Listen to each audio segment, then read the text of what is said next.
ముఖ్యమంత్రి చంద్రబాబు ఆయన తండ్రిపై మాజీ మంత్రి వైసీపీ నేత అంబటి రాంబాబు చేసిన అనుచిత వ్యాఖ్యలపై తెలుగుదేశం శ్రేణులు ఆగ్రహించాయి. అంబటి రాంబాబు బేషరతుగా చంద్రబాబుకు క్షమాపణలు చెప్పాలంటూ ఆయన ఇంటిని ముట్టడించారు. ఇంటిపై రాళ్లు రువ్వారు. ఇంట్లోని కిటికీ అద్దాలు, పూల కుండీలు ధ్వంసం చేశారు. మరోవైపు కూటమి నేతల ఫిర్యాదుతో గుంటూరు జిల్లాలోని పలు పోలీస్ స్టేషన్లలో అంబటి రాంబాబుపై కేసులు నమోదయ్యాయి.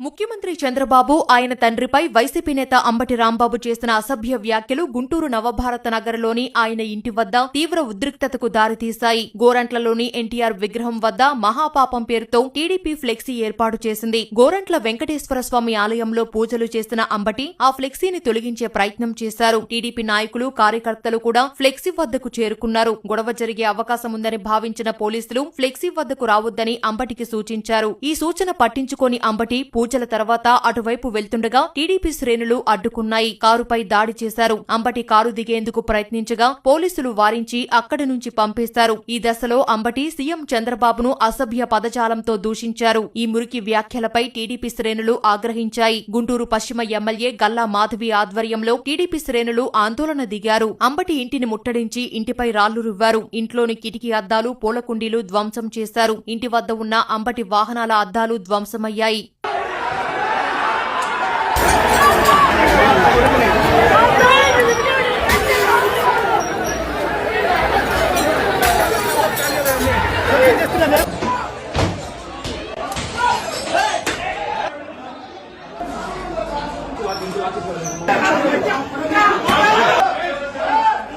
టీడీపీ మహిళా కార్యకర్తలు చీపుర్లు పట్టుకుని వచ్చి నిరసన చేపట్టారు. కోడిగుడ్లు విసిరి నిరసన తెలుపుతూ వెంటనే క్షమాపణ చెప్పాలని డిమాండ్ చేశారు. అంబటి రాంబాబును వెంటనే అరెస్టు చేయాలని లేదా తమకు అప్పగించాలని డిమాండ్ చేశారు.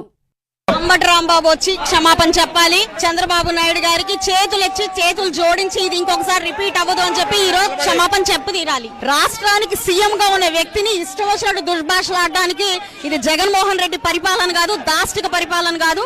వచ్చి ఆయన క్షమాపణ చెప్పి తీరాలి. మోకాళ్లతో క్షమాపణ చెప్తేనే మేము మాత్రం ఇక్కడి నుంచి వెళ్లే పరిస్థితి.